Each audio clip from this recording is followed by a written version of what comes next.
क्रौष्टकी बोले, भगवान आपने आदिदेव भगवान सूर्य के महात्म्य और स्वरूप का विस्तार पूर्वक वर्णन किया। अब मैं उनकी महिमा का वर्णन सुनना चाहता हूँ।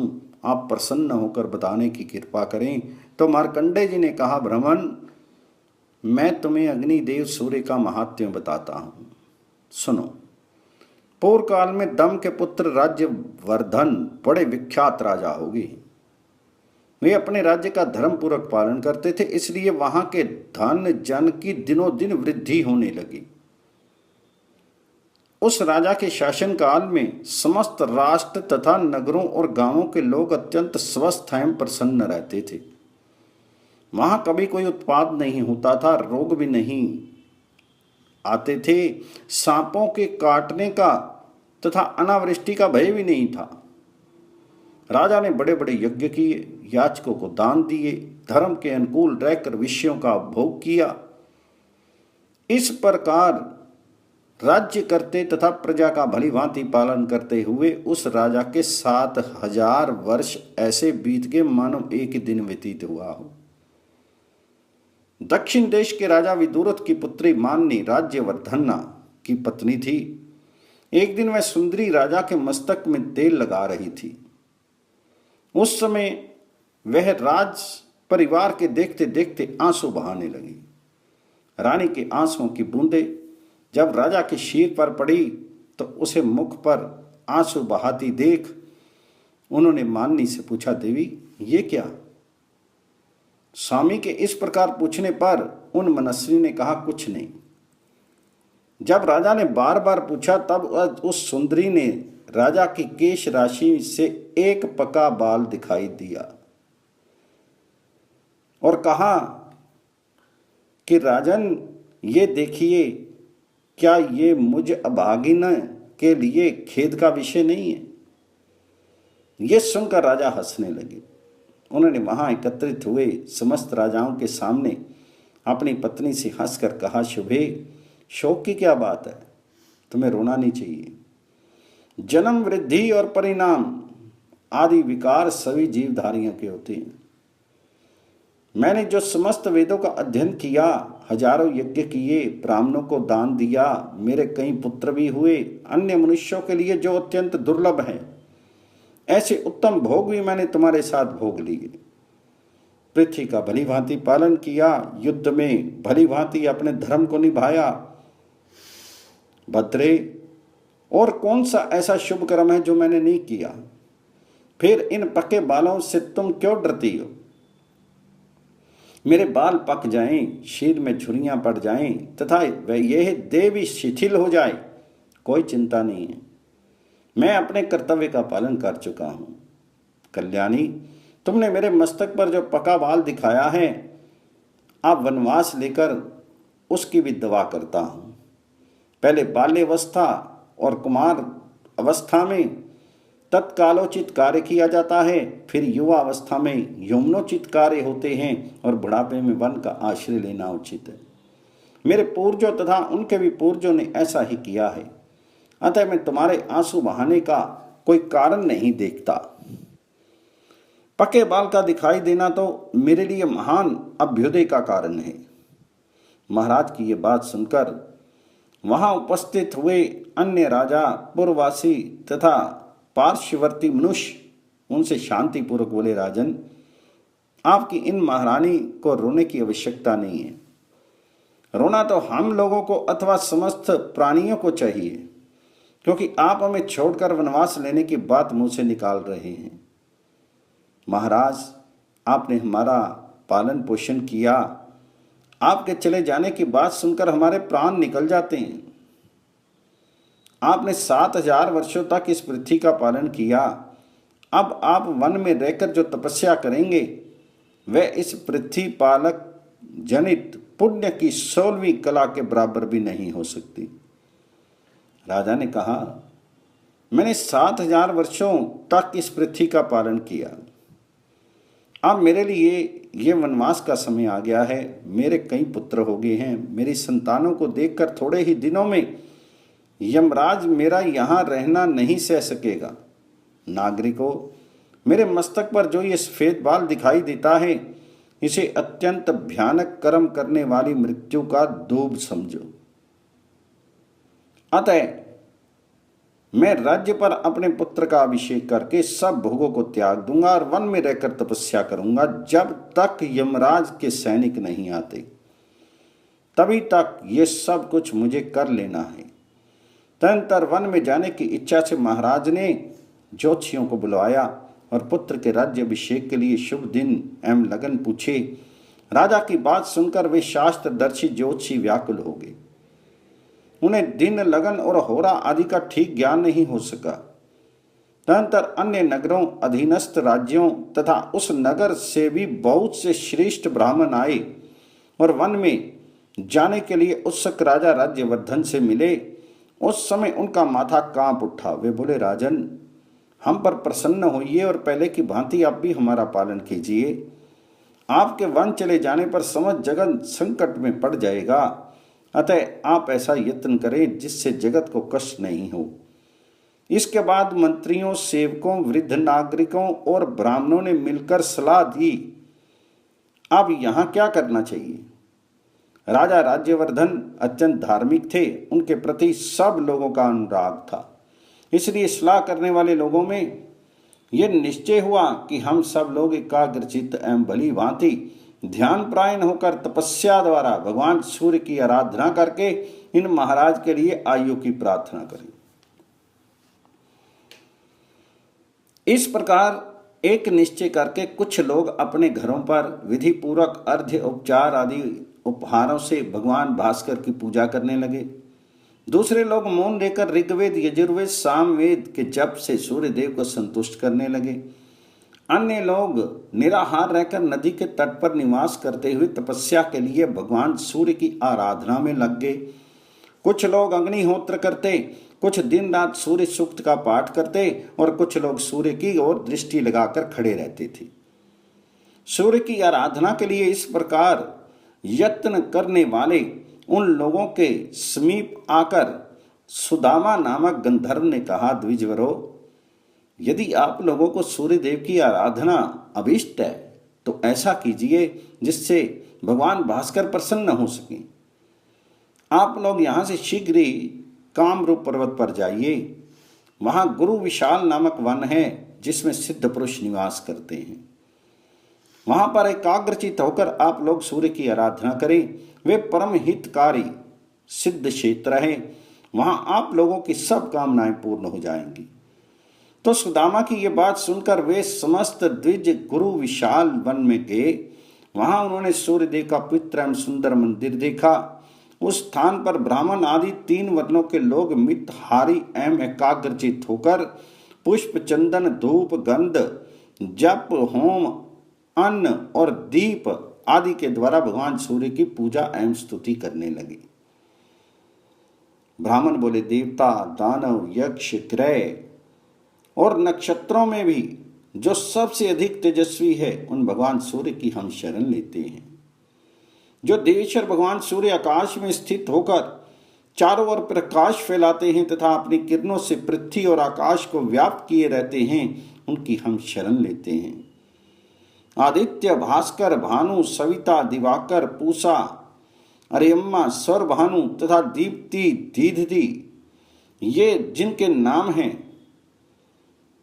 जो चारों युगों का अंत करने वाली कालाग्नि है, जिनकी ओर देखना कठिन है, जिनकी प्रलय के अंत में भी गति है, जो योगीश्वर, अनंत, रक्त, पीत, सिद्ध और असिद्ध हैं, ऋषियों के अग्निहोत्रों तथा यज्ञ के देवताओं में जिनकी स्थिति है, जो अक्षर, परम गुह तथा मोक्ष के उत्तम द्वार हैं, जिनके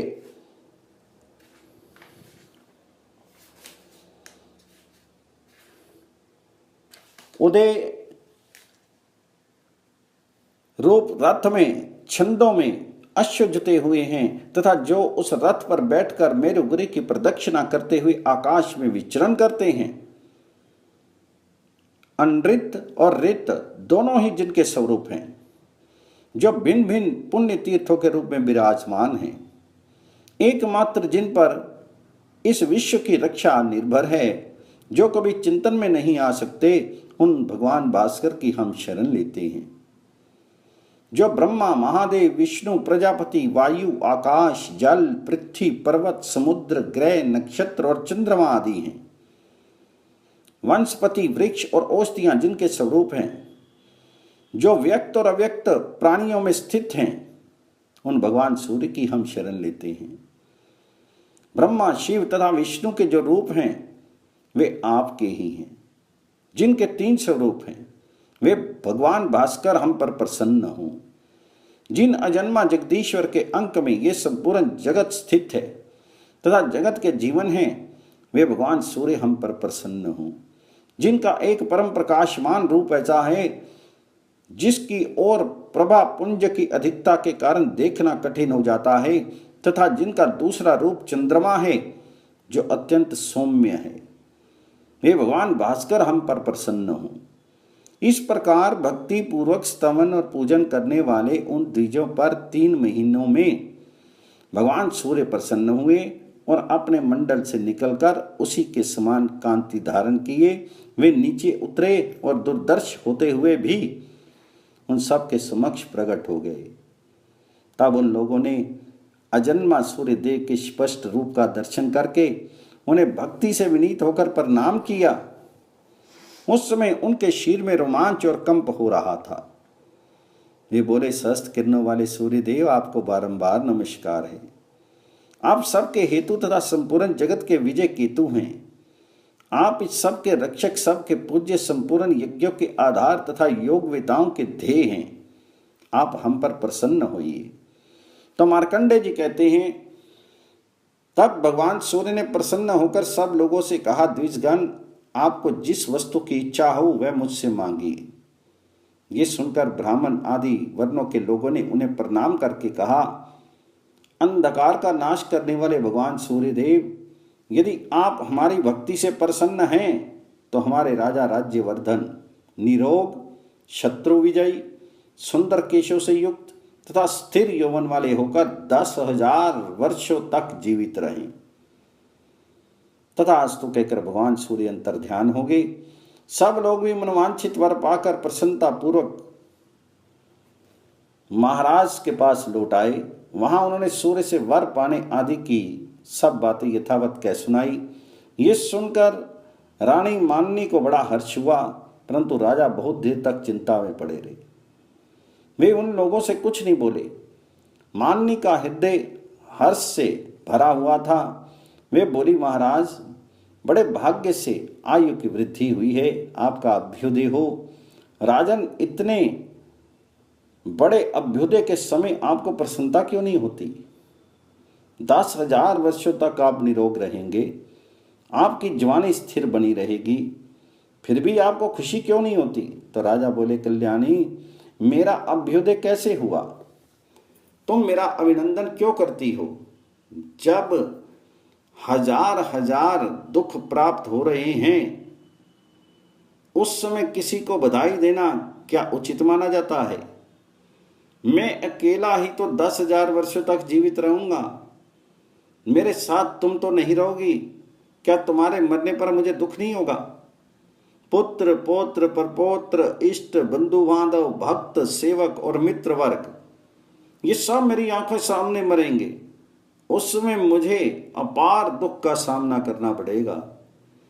जिन लोगों ने अत्यंत दुर्बल होकर शीर की नाड़ियां सुखा सुखा कर मेरे लिए तपस्या की, वे सब तो मरेंगे और मैं भोग भोगते हुए जीवित रहूंगा। ऐसी दशा में क्या मैं धिक्कार देने योग्य नहीं हूं? सुंदरी, इस प्रकार मुझ पर यह आपत्ति आ गई है। मेरा अभ्युदय नहीं हुआ है, क्या तुम इस बात को नहीं समझती? फिर क्यों मेरा अभिनंदन कर रही हो? तो माननी बोली, महाराज, आप जो कहते हैं वे सब ठीक है। मैंने तथा पूर्ववासियों ने आपके प्रेमवश इस दोष की ओर नहीं देखा है। नरनाथ, ऐसी अवस्था में क्या करना चाहिए वे आप ही सोचें, क्योंकि भगवान सूर्य ने प्रसन्न होकर जो कुछ कहा है वह अन्यथा नहीं हो सकता। तो राजा ने कहा, देवी, पूर्ववासियों और सेवकों ने प्रेमवश मेरे साथ जो उपकार किया है उसका बदला चुकाए बिना मैं किस प्रकार भोग भोगूंगा। यदि भगवान सूर्य की ऐसी कृपा हो कि समस्त प्रजा भृत्यवर्ग तुम अपने पुत्र पौत्र परपौत्र और मित्र भी जीवित रह सकें तो मैं राज्य सिंहासन पर बैठकर प्रसन्नतापूर्वक भोगों का उपभोग कर सकूंगा। यदि वे ऐसी कृपा नहीं करेंगे तो मैं उसी काम रूप पर्वत पर निराहार रहकर तब तक तपस्या करूंगा जब तक कि इस जीवन का अंत नहीं हो जाए। राजा के ये कहने पर रानी माननी ने कहा ऐसा ही हो। फिर वह भी महाराज के साथ कामरूप पर्वत पर चली गई। वहां पहुंचकर राजा ने पत्नी के साथ सूर्य मंदिर में आकर सेवा परायण होकर भगवान भानु की आराधना आरंभ की। दोनों दंपत्ति उपवास करते करते दुर्बल हो गए। सर्दी गर्मी और वायु का कष्ट सहन करते हुए दोनों ने घोर तपस्या की। सूर्य की पूजा और भारी तपस्या करते करते जब 1 वर्ष से अधिक समय व्यतीत हो गया तब भगवान भास्कर प्रसन्न हो गए। उन्हें राजा को समस्त सेवकों पूर्ववासी और पुत्रों आदि के लिए इच्छा अनुसार वरदान दिया। वार पाकर राजा अपने नगर को लौट आए और धर्म पूर्वक प्रजा का पालन करते हुए बड़ी प्रसन्नता के साथ राज्य करने लगे। धर्मज्ञ राजा ने बहुत से यज्ञ किए और दिन रात खुले हाथ दान दिया। वे अपने पुत्र पौत्र भृत्य आदि के यौवन को स्थिर रखते हुए 10,000 वर्षों तक जीवित रहे। उनका ये चरित्र देखकर भृगुवंशी प्रमथि ने विस्मित होकर ये गाथा गाई। अहो, भगवान सूर्य के भजन की कैसी शक्ति है जिससे राजा राज्यवर्धन अपने तथा स्वजनों के लिए आयुवर्धन बन गए। जो मनुष्य ब्राह्मणों के मुख से भगवान सूर्य के इस उत्तम महात्म्य का श्रवण तथा पाठ करता है वे 7 रात के किए हुए पापों से मुक्त हो जाता है। मुनि श्रेष्ठ, इस प्रसंग में सूर्य देव के जो मंत्र आए हैं उनमें से एक एक का भी यदि तीनों संध्याओं के समय जप किया जाए तो वह समस्त पातकों का नाश करने वाला होता है। सूर्य के जिस मंदिर में इस समूचे महात्म्य का पाठ किया जाता है वहां भगवान सूर्य अपना सानिध्य नहीं छोड़ते। अतः ब्राह्मण, यदि तुम्हें महान पुण्य की प्राप्ति अभिष्ट हो तो सूर्य के इस उत्तम महात्म्य को मन ही मन धारण एवं जप करते रहो। द्विश्रेष्ठ, जो सोने के सींग और अत्यंत सुंदर शरीर वाली दुधारू गाय दान करता है तथा जो अपने मन को संयम में रखकर 3 दिनों तक इस महात्म्य का श्रवण करता है उन दोनों को समान ही पुण्य फल की प्राप्ति होती है।